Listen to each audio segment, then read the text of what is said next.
নমস্কার বন্ধুরা, Prius cooking হাবে সবাইকে স্বাগত জানাই। আজকে আবারও নিয়ে হাজির হলাম এঁচোড়ের একটা দুর্দান্ত স্বাদের রেসিপি।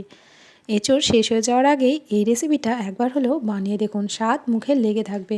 আমি এখানে একটা মাঝারি সাইজের এঁচোড় নিয়েছি, আর এঁচোড়টাকে এরকমভাবে একটু ডুমো ডুমো করে কেটে নিয়েছি, আর আলুটা একটু বড় বড় করে কেটেছি। আমি এখানে দুটো আলু নিয়েছি আর একটা মাঝারি সাইজের এঁচোড় কেটে ভালো করে জলে ধুয়ে তারপর এখানে নিয়ে এসেছি। এদিকে একটা কড়াই বসিয়ে দিয়েছি। কড়াইয়ের মধ্যে বেশ কিছুটা জল আমি গরম করতে দিয়েছি, আর এই জলের মধ্যে দিয়ে দিলাম খুব সামান্য একটু হলুদ গুঁড়ো, আর দিচ্ছি অল্প একটু লবণ। তো লবণ আর হলুদটা ভালো করে একটু জলের মধ্যে মিশিয়ে দিচ্ছি। এবার এই জলের মধ্যে দিয়ে দেব কেটে ধুয়ে রাখা এঁচোড়টা। এঁচোড়টাকে হালকা করে একটু ভাপিয়ে নেব, খুব বেশি কিন্তু ভাপাবো না। ওই 1 থেকে 1.5 মিনিট মতো একটু জলের মধ্যে ফুটিয়ে নেব, তারপর এঁচোড়টাকে আমরা জল থেকে ঝরিয়ে নেব।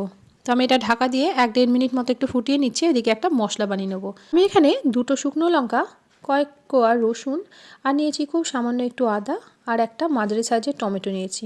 এগুলোকে ভালো করে মিক্সির মধ্যে পেস্ট বানিয়ে নেব। এদিকে প্রায় 2 মিনিট মতো এঁচোড়টাকে আমি সেদ্ধ করে নিয়েছি। খুব বেশি কিন্তু সেদ্ধ করব না, এঁচোড় যেন গলে না যায় বন্ধুরা। এখানে কিন্তু 20 থেকে 30% মতো এঁচোড়টা সেদ্ধ হবে, একদমই কিন্তু বেশি সেদ্ধ করার কোনো প্রয়োজন নেই।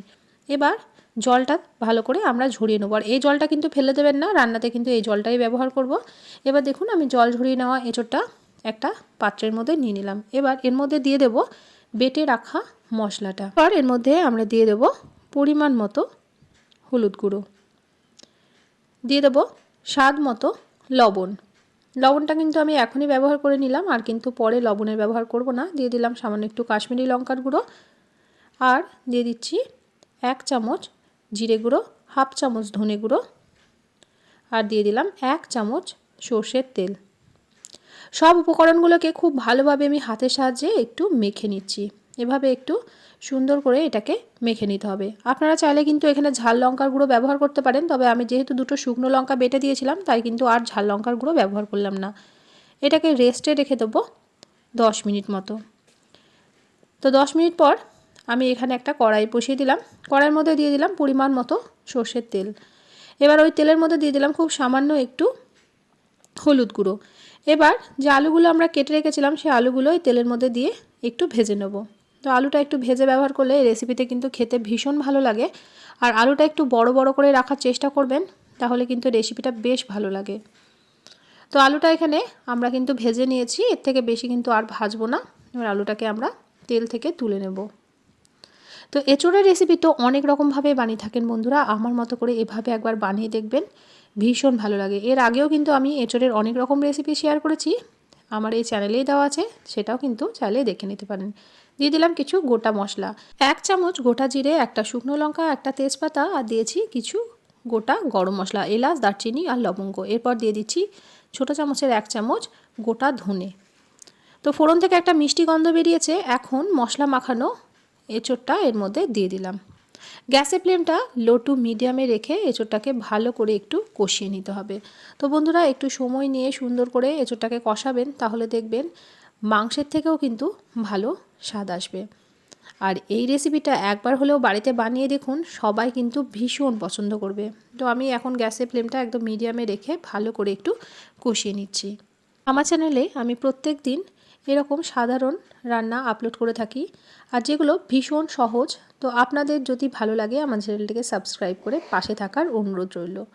পাশে থাকা বেল বাটনটিকে প্রেস করে অল নোটিফিকেশানটা অন করে রাখবেন, যাতে নিত্য নতুন কোনো রেসিপি দিলে সবার আগে আপনাদের কাছে নোটিফিকেশান পৌঁছে যায়।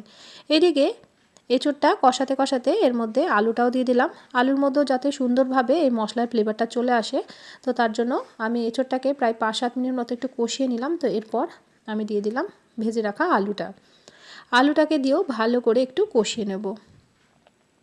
তো বন্ধুরা আজকের রেসিপিটা কে কোথা থেকে দেখছেন অবশ্যই আমাকে কমেন্ট করে জানাবেন। আপনাদের সুন্দর সুন্দর কমেন্টে কিন্তু আমি রান্নার উৎসাহ পাই।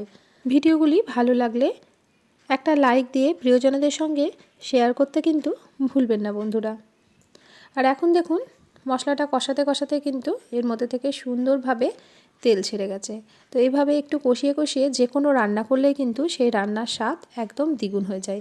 আজকের রেসিপিতে আমি পেঁয়াজের ব্যবহার করিনি, আমি কিন্তু পেঁয়াজ ছাড়াই শুধুমাত্র রসুন আদা দিয়েই কিন্তু রান্নাটা বানাচ্ছি। যদি আপনারা রসুন খেতে পছন্দ না করেন সেক্ষেত্রে রসুনটাও কিন্তু এখানে স্কিপ করতে পারেন। এবার দিয়ে দিলাম ওই এঁচোড় সেদ্ধ করা সামান্য একটু জল। তো জলটা দিয়ে আবারও ভালো করে একটু নাড়াচাড়া করে দিচ্ছি।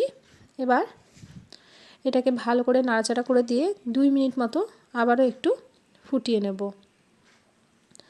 তো এভাবে একবার হলেও এই রেসিপিটা বানিয়ে দেখবেন বন্ধুরা, ভীষণই ভালো লাগে খেতে। তো আমি একটু ঢাকা দিয়ে এটাকে 2 মিনিট মতো একটু ফুটিয়ে নিলাম। তো এখন দেখুন ঢাকাটা খুলে দিয়েছি, আর দেখুন একদম সুন্দরভাবে কিন্তু ওপর থেকে তেল ছেড়ে গেছে। তো আপনারা চাইলে কিন্তু ওই কড়াইয়ের মধ্যে এটাকে সেদ্ধ করে নিতে পারেন, ঢাকা চাপা দিয়ে রান্না করে নিতে পারেন। তবে আমি কিন্তু এটাকে কড়াইয়ে সেদ্ধ করব না, এটাকে আমি প্রেসার কুকারে একটা সিটি দিয়ে দেবো। তো বাকি যে জলটা ছিল সেই জলটা এর মধ্যে দিয়ে দিলাম। তবে গ্রেভিটা আপনারা যে যেমন রাখতে পছন্দ করবেন সেই রকমই কিন্তু এখানে জলের ব্যবহার করবেন। আমি এখানে ওই এঁচোড় সেদ্ধ করা জলটাই এখানে ব্যবহার করেছি। তো এবার এটাকে আমরা প্রেসার কুকারের মধ্যে দিয়ে দেবো।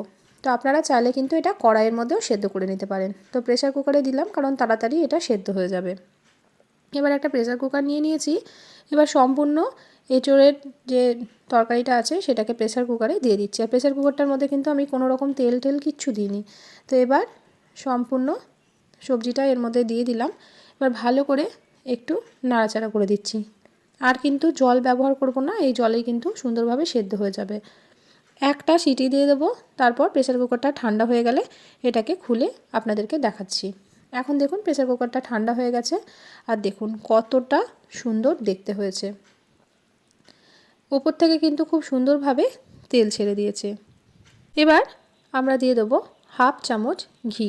আপনারা চাইলে ঘিটা নাও দিতে পারেন, তবে ঘি আর গরম মশলা ছাড়া কিন্তু এঁচোড়ের তরকারি আমার খুব একটা ভালো লাগে না, তাই আমি এর মধ্যে দিয়ে দিলাম হাফ চামচ ঘি। আর সব শেষে দিয়ে দেবো 1 চামচ গরম মশলা।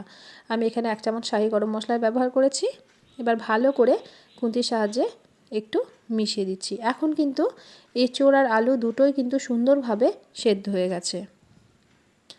এবার গ্যাসের ফ্লেমটা একবার অন করে দিয়ে ভালো করে আর একবার ফুটিয়ে নেব, তারপর কিন্তু এটাকে বন্ধ করে দেবো। আর আপনাদেরকে দেখিয়ে দিচ্ছি, দেখুন এঁচোড়টা কতটা সুন্দরভাবে সেদ্ধ হয়েছে, একদম কিন্তু নরম হয়ে গেছে।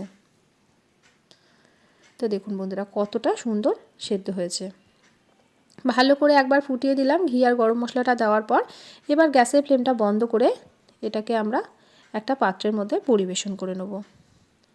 তো বন্ধুরা দেখুন কতটা লোভনীয় হয়েছে আজকের রেসিপি। তো কেমন লাগলো আজকের রেসিপি অবশ্যই কমেন্ট করে জানাবেন। রেসিপি ভালো লাগলে প্রিয়জনদের সঙ্গে শেয়ার করতে কিন্তু ভুলবেন না।